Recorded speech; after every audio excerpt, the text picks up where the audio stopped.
Hi friends, welcome to FG classes. This is your friend Chandan Kumar Jha, and today we are going to study the first prose of your rainbow book, that is Indian Civilization and Culture, written by Mahatma Gandhi. So let's start. Indian Civilization and Culture, भारतीय सभ्यता और संस्कृति. First of all, we need to understand these two words, civilization and culture. सबसे पहले हम लोग civilization और culture को समझते हैं, इसका मतलब क्या होता है. सबसे पहले देखिए आप लोग civilization, सभ्यता, way of life in a particular area, किसी खास क्षेत्र में रहने वाले लोगों के जीने का जो तरीका होता है उसको हम लोग सभ्यता कहते हैं. यहाँ पर पीपल आपका अंडरस्टूड है, लोगों की बात हो रही है. वे ऑफ लाइफ, वे का मतलब तरीका, इन अ पर्टिकुलर एरिया यानी किसी खास क्षेत्र में रहने वाले लोगों के जीने का तरीका, जीवन का तरीका, वो उनकी सभ्यता कहलाती है.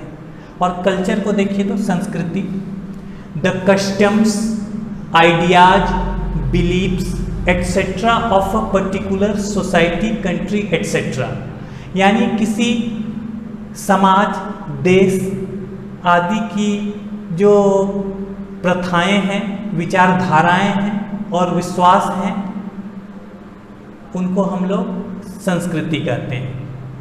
यानी किसी खास क्षेत्र की प्रथाएं, विचारधाराएं और विश्वास आदि. तो ये सभ्यता और संस्कृति की बात हो गई. आप इसको सरल भाषा में समझ सकते हैं इंडियन सिविलाइजेशन एंड कल्चर को कि भारत के लोगों का रहन सहन, भारत के लोगों के जीने का तरीका, उनकी जीवन शैली, ये महात्मा गांधी के द्वारा लिखा गया है. चलिए हम लोग एक एक लाइन देखते हैं इसका बुक में. आप लोग अपनी बुक में देख सकते हैं इसको, मैं अपने बुक में देखकर इसको पढ़ रहा हूँ, आप समझने का कोशिश कीजिए. सबसे पहले गांधी जी का परिचय हम लोग देखते हैं. मोहनदास करमचंद गांधी 1869 to 1948, यानी कि महात्मा गांधी का पूरा नाम है आपका मोहनदास करमचंद गांधी. इनका जन्म 1869 में हुआ था और इनकी मृत्यु 1948 में हुई थी. पॉपुलरली नोन एज बापू, आपको पता है कि महात्मा गांधी बापू के नाम से लोकप्रिय हैं. और the father of the nation, और उन्हें राष्ट्रपिता के नाम से भी जाना जाता है. Was more a spiritual leader, Gandhi ji ज्यादा स्पिरिचुअल लीडर थे किसकी तुलना में, देन ए पॉलिटिशियन. वो एक पॉलिटिशियन तो थे ही, एक राजनीतिज्ञ तो वो थे ही, लेकिन उससे ज़्यादा वो स्पिरिचुअल लीडर थे. अब स्पिरिचुअल क्या होता है? स्पिरिचुअल का मतलब होता है आध्यात्मिक. आध्यात्म शब्द से बना है. आध्यात्म का मतलब होता है आत्मा का अध्ययन, जो सांसारिक चीज़ों को छोड़कर आत्मा, परमात्मा आदि पर विचार करता है, वो आध्यात्मिक होता है. धर्म पर विचार करता है, वो आध्यात्मिक होता है. और गांधी जी भी आध्यात्मिक थे. वो सिर्फ सांसारिक चीज़ों के बारे में नहीं सोचते थे, आत्मा परमात्मा पर भी विचार करते थे, धर्म पर भी विचार करते थे. He successfully used truth and non violence, यानी कि उन्होंने सफलतापूर्वक इस्तेमाल किया ट्रुथ का, सत्य का, और नॉन वायलेंस का मतलब होता है अहिंसा, जिसमें मारपीट नहीं हो, खून खराबा नहीं हो.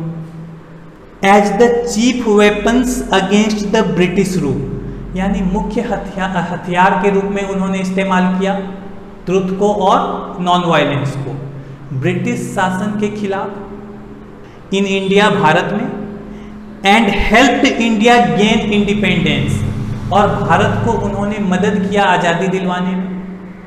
गांधी जी के दो मुख्य हथियार थे, ट्रुथ और नॉन वायलेंस, सत्य और अहिंसा. फ्रॉम 1915 टिल 1948, यानी कि 1915 से लेकर 1948 तक ही completely dominated Indian politics, Mahatma Gandhi पूरी तरह से भारतीय राजनीति पे छाए रहे. डोमिनेट का मतलब होता है प्रभाव बनाना, हावी होना या कहीं छा जाना। तो गांधी जी का पूरा प्रभाव रहा भारतीय राजनीति पर, उनके बहुत सारे फॉलोअर्स थे, बहुत सारे लोग उनको पसंद करते थे। He died at the hands of a fanatic on 30 जनवरी 1948, यानी उनकी मृत्यु एक कट्टर व्यक्ति के द्वारा हुई, उसके द्वारा उनकी हत्या कर दी गई 30 जनवरी 1948 को। हिज ऑटोबायोग्राफी, बहुत अच्छा वर्ड है आपका ऑटोबायोग्राफी। ऑटोबायोग्राफी का मतलब होता है आत्मजीवनी या आत्मकथा। जब कोई व्यक्ति अपने जीवन के बारे में खुद लिखता है तो वह उसकी आत्मजीवनी कहलाती है, और कोई दूसरा व्यक्ति यदि लिखता है तब वो जीवनी कहलाती है। यहाँ पर गांधी जी के आत्मकथा की बात हो रही है, यानी गांधी जी अपने जीवन के बारे में खुद लिखे हैं। His autobiography My Experiments with Truth, Mahatma Gandhi के ऑटोबायोग्राफी का नाम है My Experiments with Truth. And the numerous articles, और उन्होंने बहुत सारे आर्टिकल्स भी लिखे हैं। यहां पर आर्टिकल्स का मतलब है लेख। That he wrote for young India, और इन्होंने आर्टिकल्स किसके लिए लिखा है? गांधी जी एक वीकली मैगजीन पब्लिश करते थे, उसके लिए वो इंग्लिश में लिखते थे, यंग इंडिया उसका नाम था। तो इन्होंने बहुत सारे आर्टिकल्स उसमें लिखा इन्होंने। And the speeches that he delivered on different occasions, और उन्होंने जो भाषण दिया अलग अलग मौक़ों पर, अलग अलग अवसर पर, reveal him not only as an original thinker, इन सारी चीज़ों ने गांधी जी को सामने लाया, न सिर्फ एक सच्चे विचारक के रूप में। थिंकर वो होता है a person who thinks about serious and important things, यानी ऐसा व्यक्ति जो गंभीर और महत्वपूर्ण चीज़ों पर विचार करता है उसको थिंकर कहते हैं। उससे यह पता चला कि यह सिर्फ एक थिंकर ही नहीं है, but also a great master of chaste idiomatic English, बल्कि ये बहुत बड़े मास्टर हैं प्योर इंग्लिश के, यानी इंग्लिश लैंग्वेज पर इनकी पकड़ काफ़ी अच्छी है। और इंग्लिश लैंग्वेज में ये ईडियम्स का भी यूज बहुत ज़्यादा करते थे। ईडियम्स आप लोगों ने पढ़ा होगा, ईडियम्स का मतलब होता है मुहावरे, आप लोगों ने पढ़ा होगा, हिंदी में भी पढ़ा होगा, इंग्लिश में भी होते हैं। मुहावरे क्या होते हैं? जो सामान्य अर्थ छोड़कर विशेष अर्थ देते हैं। जैसे आप लोगों ने हिंदी में पढ़ा होगा आँखों का तारा, यानी बहुत प्यारा, दांत खट्टे करना, पराजित करना, हराना, ये सारे मुहावरे हैं। इंग्लिश में भी ऐसे मुहावरे हैं। आई हैव रिटन सेंटेंस, मैंने एक सेंटेंस लिखा है, इसको देखिए। It is raining cats and dogs, यहाँ पर देखिए, यहाँ जो कैट्स एंड डॉग्स लिखा हुआ है ये आपका ईडियम है। इस सेंटेंस का मतलब है कि मूसलाधार वर्षा हो रही है। यहाँ कैट्स एंड डॉग्स आपका सामान्य अर्थ नहीं देकर विशेष अर्थ दे रहा है, यही आपका ईडियम है। ईडियम के प्रयोग से भाषा की सुंदरता बढ़ती है, इसीलिए इसको यूज किया जाता है।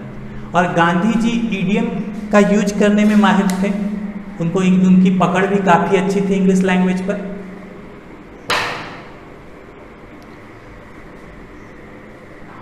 चलिए आगे देखते हैं हम लोग। हाँ, यहाँ आपको ये बताया गया कि गांधी जी का सबसे पहले तो उनका जो ऑटोबायोग्राफी था माई एक्सपेरिमेंट्स विथ ट्रूथ, उसके बाद वो जो यंग इंडिया के लिए आर्टिकल्स लिखते थे, और उन्होंने जो अलग अलग मौक़ों पर भाषण दिया। इससे ये पता चला कि इंग्लिश लैंग्वेज पर उनकी पकड़ काफ़ी अच्छी है। इन सारी चीज़ों ने उन्हें रिवील किया। रिवील का मतलब होता है किसी छिपे हुए चीज़ को सामने लाना, यानी गांधी जी के प्रतिभा को सामने लाया, और यह पता चला लोगों को कि वह इंग्लिश के बहुत बड़े मास्टर हैं और ईडियम्स का यूज भी करने में वो काफ़ी माहिर थे। Gandhi ji talks about the sound foundation of Indian civilisation, Gandhi ji भारतीय सभ्यता के ठोस आधार की बात करते हैं। यहाँ पर साउंड का मतलब है ठोस, मजबूत। Which has successfully withstood the passage of time, Gandhi ji का ये कहना है कि समय के साथ भी भारतीय सभ्यता पर कोई प्रभाव नहीं पड़ा और भारत की सभ्यता अब भी बरकरार है। भारतीय सभ्यता का आधार बहुत ही ठोस है। जिन विचारों पर भारतीय सभ्यता कायम है वो विचार काफ़ी ठोस हैं। The western civilisation, western civilisation आपका पश्चिमी सभ्यता हुआ। यूरोपियन कंट्रीज का जो लाइफ स्टाइल है, उनका जो जीने का तरीका है, वो वेस्टर्न सिविलाइजेशन है। The western civilisation which has the tendency to privilege materiality, जो वेस्टर्न सिविलाइजेशन है वो किस चीज़ को महत्व देती है? सांसारिक चीज़ों को, सुख सुविधाओं को, धन दौलत को। Cannot match the Indian civilisation, और वेस्टर्न सिविलाइजेशन इंडियन सिविलाइजेशन की बराबरी नहीं कर सकता है। पश्चिमी सभ्यता भारतीय सभ्यता की बराबरी नहीं कर सकती है। That elevates the moral being, क्योंकि भारतीय सभ्यता किस चीज़ को बढ़ावा देती है?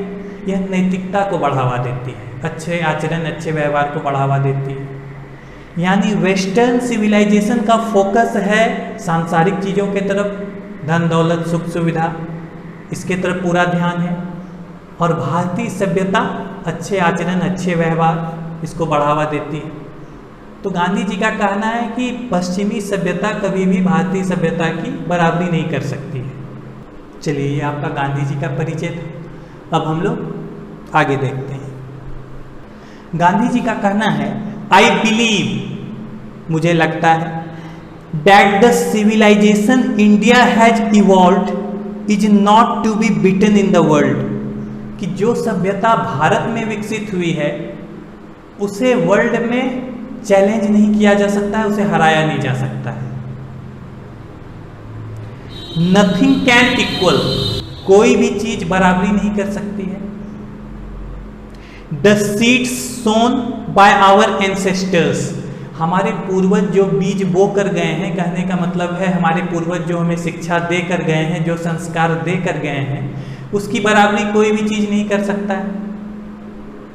रोम वेंट, रोम चला गया, आप लोगों ने रोम का नाम सुना होगा। Greece shared the same fate,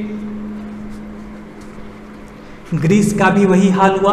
Greece को हिंदी में यूनान कहते हैं।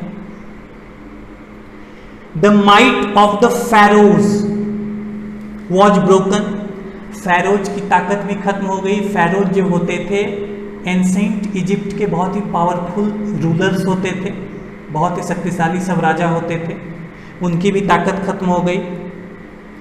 Japan has become westernised, Japan ने पश्चिमी सभ्यता को अपना लिया है। Of China nothing can be said, चीन के बारे में कुछ भी कहा नहीं जा सकता है। But India is still somehow or other sound at the foundation, लेकिन भारत की सभ्यता किसी न किसी तरह, भारत की सभ्यता का आधार बहुत ही मजबूत है।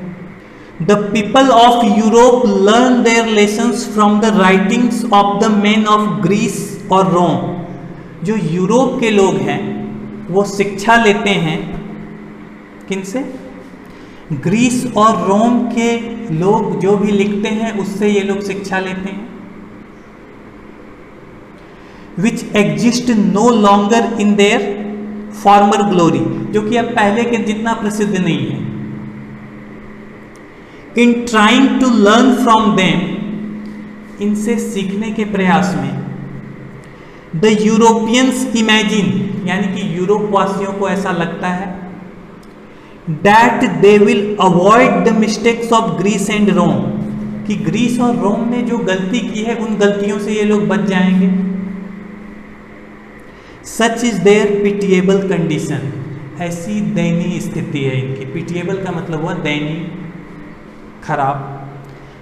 गांधी जी ये कहना चाहते हैं कि बहुत सारे देशों की सभ्यता जो है वह खत्म हो गई, लेकिन भारत की सभ्यता अभी भी बरकरार है। चलिए नेक्स्ट पैराग्राफ हम लोग देखते हैं। In the midst of all this, इन सब के बीच में, इंडिया रिमेन्स इमूवेबल, भारत जो है वह स्थिर है। रिमेन का मतलब होता है उसी स्थिति में बने रहना, और इमूवेबल का मतलब है आपका स्थिर। And that is her glory, और यही इसकी सुंदरता है, भारत की सुंदरता है। It is a charge against India, Bharat के खिलाफ यह आरोप है, यहां पर चार्ज का मतलब है आरोप। That her people are so uncivilised, कि भारत के लोग बहुत ही असभ्य हैं, इग्नोरेंट अज्ञानी हैं, एंड स्टॉलिड और मूर्ख हैं। That it is not possible, कि यह संभव नहीं है, to induce them to adopt any changes, इनको कोई बदलाव लाने के लिए मनाना संभव नहीं है। दूसरे देश के लोगों का कहना है कि भारत के लोग जो हैं वो बहुत ही मूर्ख हैं, असभ्य हैं, अज्ञानी हैं, और इनको राजी नहीं किया जा सकता है कि ये अपने आप में बदलाव लाएं, इनको मनाया नहीं जा सकता है।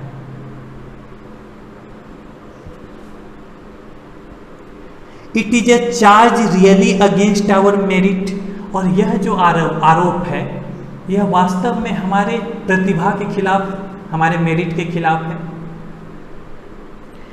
What we have tested and found true on the anvil of experience, जिसको हम लोगों ने टेस्ट किया, जांचा और इसको सही पाया, अपने अनुभव के आधार पर हम लोगों ने इस बात को सही पाया कि हम लोग सही में बदलाव नहीं करना चाहते हैं। We dare not change, हम लोग बदलने का साहस नहीं करते हैं। Many thrust their advice upon India, बहुत सारे लोग सलाह देते हैं भारत को। थ्रस्ट का मतलब है जबरदस्ती थोपते हैं अपना सलाह भारत के ऊपर। एंड सी रिमेन्स स्टेडी, और भारत जो है वह स्थिर है। दिस इज हर ब्यूटी, और यही इसकी सुंदरता है। It is the sheet anchor of our hope, और यह हमारी उम्मीद को सुरक्षा प्रदान करती है कि भारत अपने आप में बदलाव नहीं लाएगा, भारत की सभ्यता नहीं बदलेगी। Civilisation is that mode of conduct, यानी कि सिविलाइजेशन आचरण की वह विधि है which points out to man the path of duty, जो कि इंसान का ध्यान दिलाती है उसके कर्तव्य के रास्ते पर, यानी कि उसका कर्तव्य क्या होना चाहिए इस तरफ ध्यान दिलाती है सभ्यता। परफॉर्मेंस ऑफ ड्यूटी, यानी कि कर्तव्य पालन। एंड ऑब्जर्वेंस ऑफ मॉरलिटी, और नैतिकता का पालन। आर कन्वर्टिबल टर्म्स, कन्वर्टिबल का मतलब होता है बदलने लायक, उलटने लायक। कहने का मतलब है आप परफॉर्मेंस ऑफ ड्यूटी के बदले में ऑब्जर्वेंस ऑफ मॉरलिटी यूज कर सकते हैं, यानी कि कर्तव्य पालन और नैतिकता का पालन दोनों ही एक ही चीजें हैं, एक ही बात है। To observe morality is to attain mastery over our minds and our passions. नैतिकता का पालन करने का मतलब है कि आपको अपने मन के ऊपर नियंत्रण रखना पड़ेगा, आपको अपने मन का मास्टर बनना पड़ेगा और अपनी इच्छाओं को अपने कंट्रोल में रखना होगा। यहाँ पर एक बात ध्यान देने वाली है, आदमी का मन बहुत ही चंचल होता है, मन हमेशा आराम खोजता है, मन हमेशा अच्छा चीज़ चाहता है कि शरीर को आराम मिले, मन अच्छा चीज़ खाना चाहता है, अच्छा कपड़ा पहनना चाहता है, लेकिन मन को कंट्रोल में रखना बहुत ज़रूरी है। मन यदि आपका कंट्रोल में नहीं रहेगा तो आप गलत दिशा में बढ़ जाइएगा। मन पर नियंत्रण बहुत ही जरूरी है। तो अपने मन को और अपनी इच्छाओं को नियंत्रण में रखकर ही आप नैतिकता का पालन कर सकते हैं। अच्छे नियम, अच्छे आचरण को आप तभी अपना सकते हैं जब आपका मन आपके वश में है, और मन यदि आपके वश में नहीं रहेगा तो यह आपको गलत दिशा में लेकर चला जाएगा। इसलिए मन पर कंट्रोल रखना काफ़ी जरूरी है। चलिए आगे देखते हैं हम लोग। ये बहुत ही अच्छा लाइन है आपका, टू ऑब्जर्व मॉरलिटी यानी कि नैतिकता का पालन, is to attain mastery over our minds and our passions, कि नैतिकता का पालन करने का मतलब है आपका अपने मन पर और अपनी इच्छाओं पर नियंत्रण है, कंट्रोल है। आप अपने मन को कंट्रोल कर सकते हैं यानी कि आप जैसा चाहेंगे मन वैसा करेगा, ये नहीं कि मन जैसा चाहे वैसा आप कीजिए, तब तो आप गलत दिशा में चले जाइएगा। बात हमेशा बुद्धि की सुननी चाहिए। सो डूइंग, ऐसा करके, वी नो आवर सेल्व्स, हम लोग खुद को जानते हैं। The Gujarati equivalent for civilisation means good conduct. Gujarati में सिविलाइजेशन का मतलब होता है अच्छा आचरण, good conduct. If this definition be correct, यदि यह परिभाषा सही है जो ऊपर में बताया गया, then India as so many writers have shown, तब भारत को, जैसा कि बहुत सारे लेखकों ने लिखा है, दिखाया है, has nothing to learn from anybody else, तो भारत को किसी भी दूसरे से सीखने की जरूरत नहीं है। And this is as it should be, और भारत वैसा ही है जैसा इसको होना चाहिए। चलिए 5 नंबर पैराग्राफ आपका काफ़ी इंपॉर्टेंट पैराग्राफ है, ये एक्सप्लेनेशन के लिए आपका वेरी वेरी इंपॉर्टेंट है, इसको ठीक से समझिए। वी नोटिस, हम लोग ध्यान देते हैं, नोटिस का मतलब कोई चीज़ ध्यान देना। That the mind is a restless bird, मन जो है वो बेचैन पंछी की तरह है, मन छटपटाते रहता है। द मोर इट गेट्स, यह जितना ज्यादा पाता है, द मोर इट वांट्स, उतना ज्यादा ही चाहता है। एंड स्टिल रिमेन्स अनसेटिस्फाइड, और उसके बाद भी असंतुष्ट ही रहता है। The more we indulge in our passions, हम लोग जितना अपनी इच्छाओं को पूरा करने में लिप्त रहते हैं, the more unbridled they become, उतनी ही ज़्यादा हमारी इच्छाएं बेलगाम हो जाती हैं।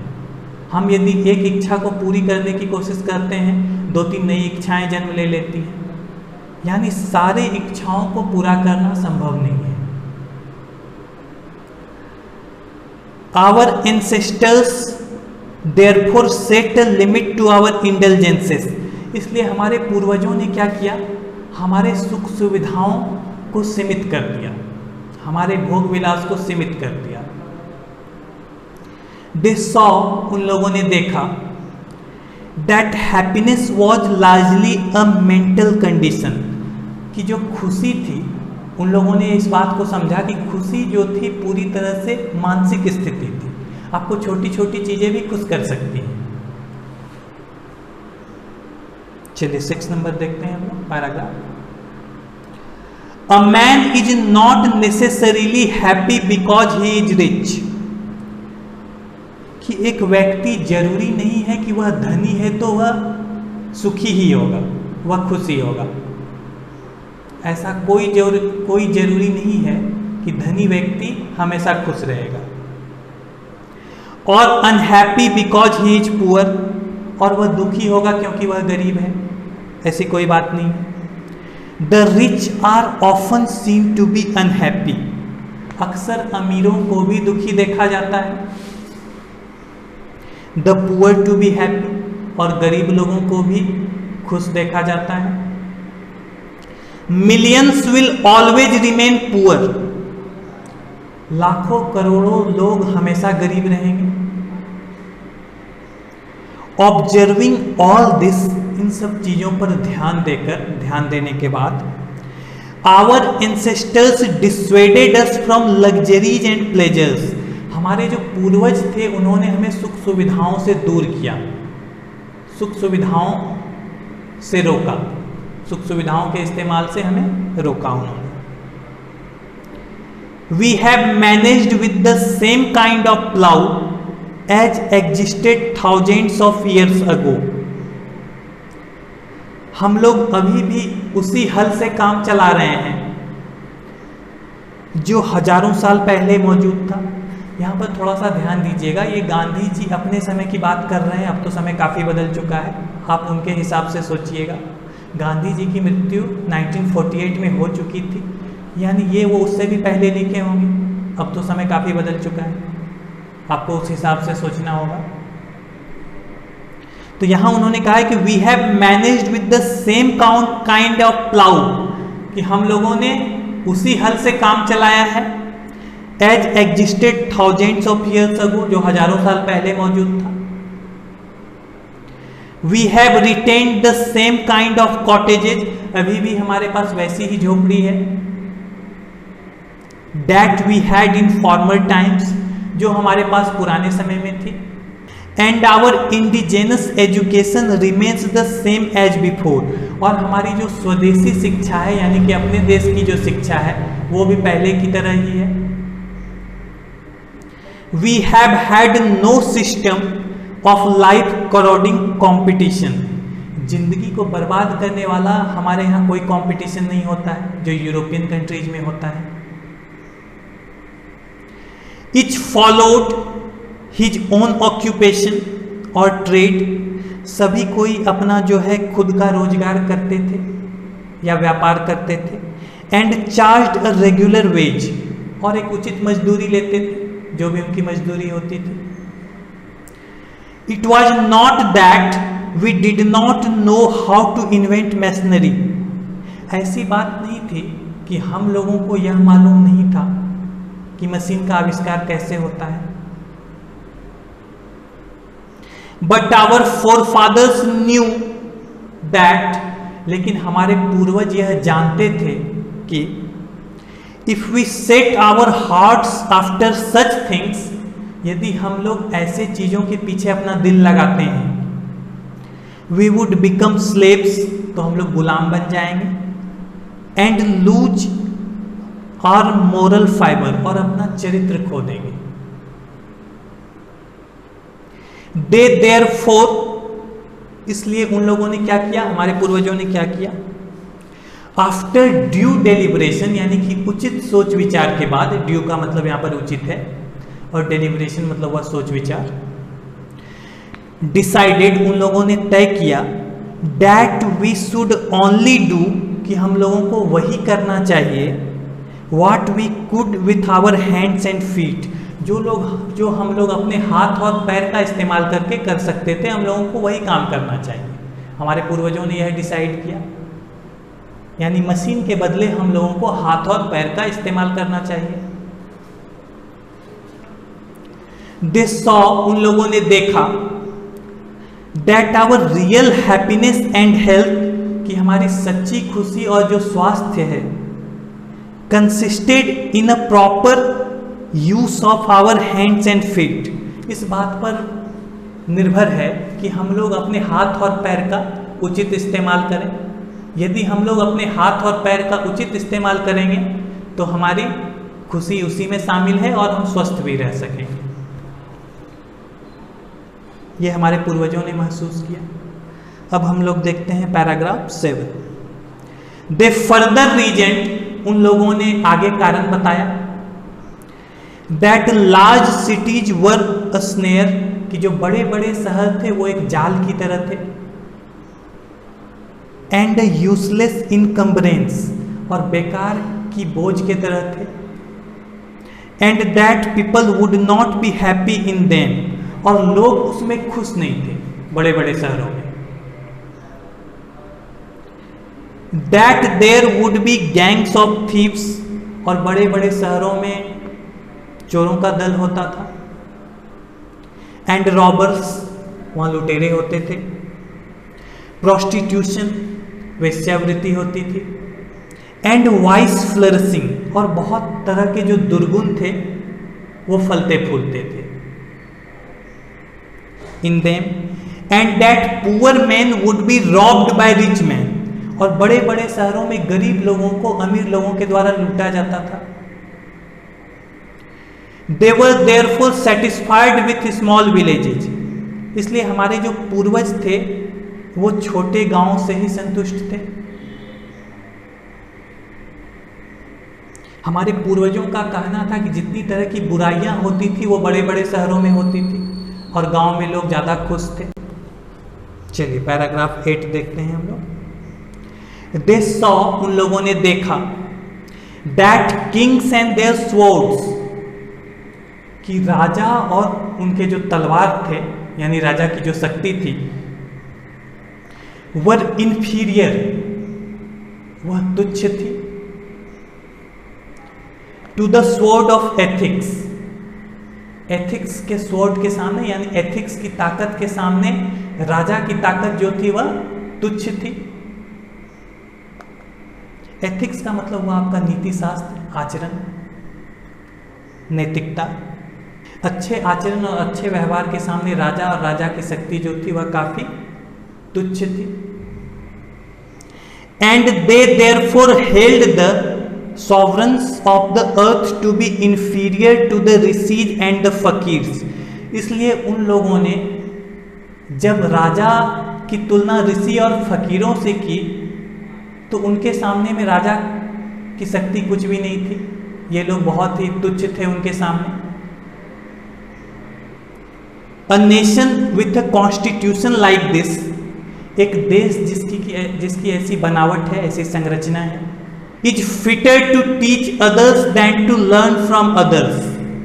वो ज़्यादा फिट है दूसरों को सिखाने के लिए, दूसरों से सीखने की अपेक्षा वह दूसरों को सिखा सकता है। भारत ऐसा देश है। दिस नेशन हैड कोर्ट्स, इस देश में कोर्ट्स थे,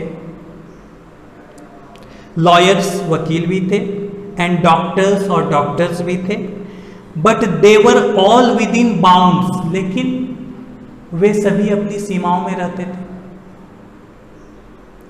एवरीबडी न्यू, हर कोई जानता था, that these professions were not particularly superior, कि ये जो प्रोफेशन थे, ये जो रोजगार थे खास करके श्रेष्ठ नहीं थे। उस समय इन प्रोफेशंस को उतना श्रेष्ठ नहीं माना जाता था। मोर ओवर, इसके अतिरिक्त, इसके अलावे, These वकील्स एंड वैद्स did not rob people, ये वकील और वैद्य लोगों को लूटते नहीं थे। They were considered people's dependents, इन लोगों को माना जाता था कि ये लोग लोगों पर निर्भर हैं, लोगों की वजह से ही इनका रोजगार चल रहा है। Not their masters, इनको लोगों का मास्टर नहीं समझा जाता था। जस्टिस वॉज टॉलरेबली फेयर, न्याय ठीक ठाक था। The ordinary rule was to avoid courts, जो सामान्य रूल था, सामान्य नियम था कि लोग कोर्ट को अवॉइड करते थे, कोर्ट कचहरी के चक्कर से बचना चाहते थे। अभी भी लोग अवॉइड करते हैं, कोई कोर्ट कचहरी के चक्कर में नहीं पड़ना चाहता है। There were no touts to lure people into them, पहले दलाल नहीं होते थे लोगों को लुभाने के लिए। This evil too was noticeable only in and around capitals, यह भी बुराई जो थी यह कैपिटल्स में नोटिस की जाती थी, यानी बड़े बड़े शहरों में नोटिस की जाती थी। ये बुराई भी बड़े बड़े शहरों में थी। The common people lived independently, जो सामान्य लोग होते थे वो स्वतंत्र रूप से रहते थे, आज़ादी से रहते थे, आत्मनिर्भर होकर रहते थे। And followed there agricultural occupation, और अपने कृषि का रोजगार करते थे, वो कृषि में लगे रहते थे सामान्य लोग। दे इंजॉयड ट्रू होम रूल, और उन लोगों ने ट्रू होम रूल को इंजॉय किया। होम रूल का मतलब है स्वशासन, यानी खुद पर ही शासन। ये हम लोग नेक्स्ट वीडियो में पढ़ते हैं।